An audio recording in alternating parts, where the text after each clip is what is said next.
So, katok-katok lang mga kapiksi kasi ito, may mga opportunities na parang ipagkakalob sa'yo sa universe. Ito mga opportunities na to, guys, maaaring ito, isa dito, ay maging sagot sa mga problema na pinagdadaanan nyo pagdating sa finances. Basta wag kayong matakot mga kapiksi. Pero syempre, kailangan alalay pa rin, no? Hindi ko kayo, kumbaga, palagi ko kayong nire-remind dyan.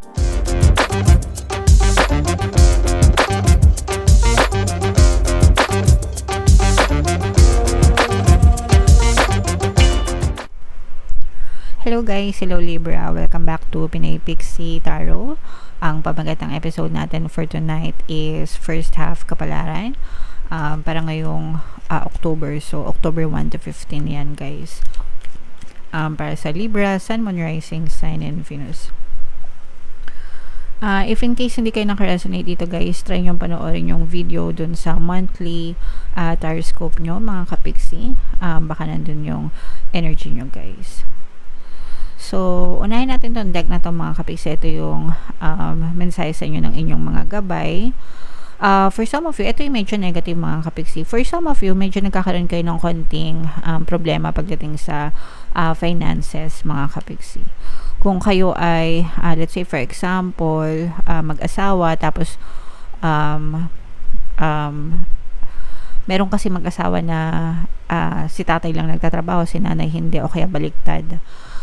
Parang hindi kayo masyadong binibigyan ng pera ng inyong mga asawa, mga kapiksi, o kaya naman binibigyan kayo pero parang kulang, ganyan. So medyo nagkakaroon kayo ng difficulties kung paano nyo pag-aabutin yung pera or yung sahod or yung sustento, whatever na meron kayo. For some of you, yung sahod nyo, let's say for example, kayo yung sumasahod, parang nahihirapan kayong i-budget yung sahod nyo para paabutin sa susunod na sahod. So, ang nararamdaman natin dito is for some of you, meron naman kayong source of income, pero parang medyo kinakapos, no? Hindi masyadong nagpapang-abot, minsan debit, ganyan. So, and okay lang yan guys, malalampasan nyo din yan, no? Lahat, may mga times na dadaan talaga tayo dyan. So, hanap na lang kayo ng extra source of income. Kailangan yun mga kapiksi, no? Para talagang mapunan. Syempre guys, money affirmations, yung palagi kong sinishare sa inyo. Money come to me, palagi ako may pera, palagi ako nagkakapera. I'm the king of abundance, I'm the queen of abundance. So, or kung hindi naman kayo marunong mag-affirm guys, pwede kayo makinig ng mga pampaswerte subliminals natin, yung mga panghatak ng pera, pampadami ng customer, kung kayo ay may mga negosyo, pantaboy malas, pang-akit swerte, yung mga ganun.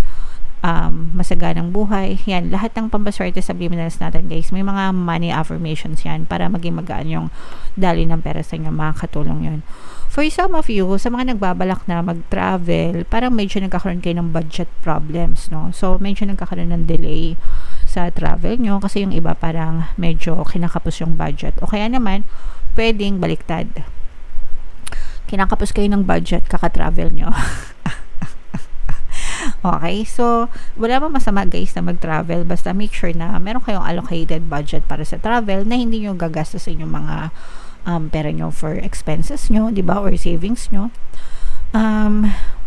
Yeah, so paminsan-minsan kailangan nyo yun, di ba, para ma-unwind kayo or whatever. Basta make sure lang na talagang pinag-iipunan nyo mga kapiksi. Okay?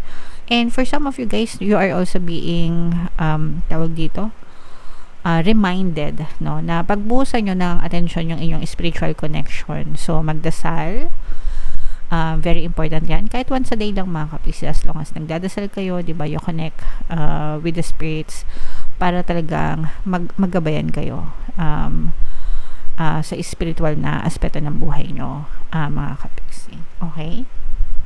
Alright. So, comment down below guys if feeling nyo naka-resonate kayo dyan. Tingnan natin dito, no, kung ano naman yung ganap sa inyo ngayong October 1 to 15. So, shuffle natin to guys. Habang sinashuffle ko to, panoorin nyo muna yung video natin regarding sa ating paano mag-manifest ng abundance video course. Kapiksi, sawa ka na ba sa mga struggles at hirap sa buhay mo? Masipag ka ba at masikap sa buhay ngunit hindi ka pa rin umaasenso?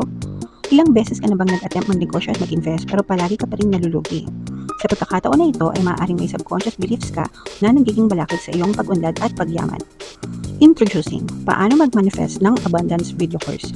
Dito ay matututunan mong ma-overcome ang mga balakid mo para tuluyan ka ng umunlad, umasenso, sumagana, maging matagumpay, successful at maswerte sa iyong kabuhayan, pera, trabaho, negosyo, salapi at kaperahan ng bonggang-bongga. Dali, mag-send na ng email sa pinoypixie@gmail.com at simulan na ang iyong pagyaman ngayon. Alright, so sa lahat ng gusto mag-avail ng course guys, meron tayong promo ngayong October. Magbibigay tayo ng free 3-in-1 pampaswerte sa subliminal. So pampaswerte sa buhay, sa pera at saka sa love life. Worth 1,500 yung freebie na yan guys. So i-avail nyo na, sobrang ganda. And meron din tayong bagong course mga kapigsi, paano mawala ang third party at magkaroon ng harmonious na relationship para mawala yung mga kabit ng mga jowa nyo guys. 20% discount naman yan until October 31. So i-avail nyo na guys, sobrang ganda. So, Libra guys, kayo ay represent ng Queen of Swords sa ating spread. So, ito guys, this is both negative and positive, no? For some of you guys, unahin natin yung negative guys ha, kasi may mga gabi na umiiyak kayo, mga kapiksi dahil sa mga problema na pinagdadaanan nyo sa buhay. Itong mga problema na to guys, again, ito nga no, yung iba, although hindi naman lahat, parang yung iba na problema nga kayo sa pera. Parang may mga times na umiiyak kayo kasi parang hindi nyo alam kung paano nyo pagkakasyahin yung sinasahod nyo or yung kita nyo mga kapiksi. Sometimes may mga utang pa, ganyan. So, doon medyo stressful yung nararamdaman natin dito and parang sabi ko nga na umiiyak na yung iba sa inyo. Pero nakikita rin naman natin dito na nagsisikap kayo para maghanap ng mga paraan, mga kapiksi. At saka, kumbaga parang hindi naman kayo tamad guys, no? Hindi naman kayo tamad, nagsisikap naman kayo, pero yun nga lang para medyo mailap. Pero ito guys, maganda naman ito kasi huwag kayong mag-alala. Di ba kaya nga sabi, seek and you shall find, knock and the door will be open. So katok-katok lang mga kapiksi kasi ito, may mga opportunities na parang ipagkakalob sa iyo si universe. Itong mga opportunities na to guys, maaring ito, isa dito ay maging sagot sa mga problema na pinagdadaanan nyo pagdating sa finances. Basta wag kayong matakot mga kapiksi. Pero syempre kailangan alalay pa rin, no? Hindi ko kayo kumbaga palagi ko kayong nire-remind dyan. Meron kasing iba na sa kagustuhang umasenso, makaahon sa kahirapan, nauudyok ng mga scammer, no? Maglagay ka ng pera dito, kikita ka ng ganyan. Alam mo yun, kasi gustong-gusto nilang umangat yung buhay nila or umasenso na nakakagat nila yung mga spill ng mga scammers. So, mag-ingat pa rin syempre. Pero wag nyo ring isasara yung pintuan ng mga opportunities sa inyo kasi may mga opportunities sa inyo. Kailangan lang maging maingat kayo sa pagpili ng mga opportunities. Itong mga opportunities na to, guys, isa dito, magdadala ng magandang, kumbaga parang magiging bubukas yung pintuan ng magandang daloy ng pera sa inyo kapag ka napili nyo yung magandang opportunity na ipagkakalob sa inyo na universe. Okay? So, wag kayong mag-alala guys. Ibig sabihin nito, masusolusyonan din yung mga problema nyo sa pera sa pamamagitan ng mga bagong opportunities na iaalok sa inyo ni universe. Kailangan lang maging wise kayo, maging matalino kayo, you know when to take action, and sabayan ng dasal, sabayan ng positibong mental diet mga kapiksi. Para magtuloy-tuloy talaga yung magandang pasok ng pera sa inyo guys. Kailangan marunong din kayong mag-control ng emosyon nyo at saka marunong din kayong mag-control ng logical side nyo. Ibig sabihin, huwag kayong magpadalos-dalos sa pagdidesisyon. Always gamitin ng utak, ang isip sa mga pagdidesisyon, mga kapiksi. Okay? So, what else guys? Meron ditong presence ng water sign, Cancer, Pisces, Scorpio, fire sign, Aries, Leo, Sagittarius. So, eto, nakikita natin na malaki yung maitutulong ng ibang tao sa paligid nyo para guminhawa yung buhay nyo. Ibig sabihin, pwedeng may ibang tao na itong ibang tao na to guys, parang feeling ko minumove din ito ni universe. Parang sila yung magiging daan. Let's say for example, baka may makilala ka na bagong tao.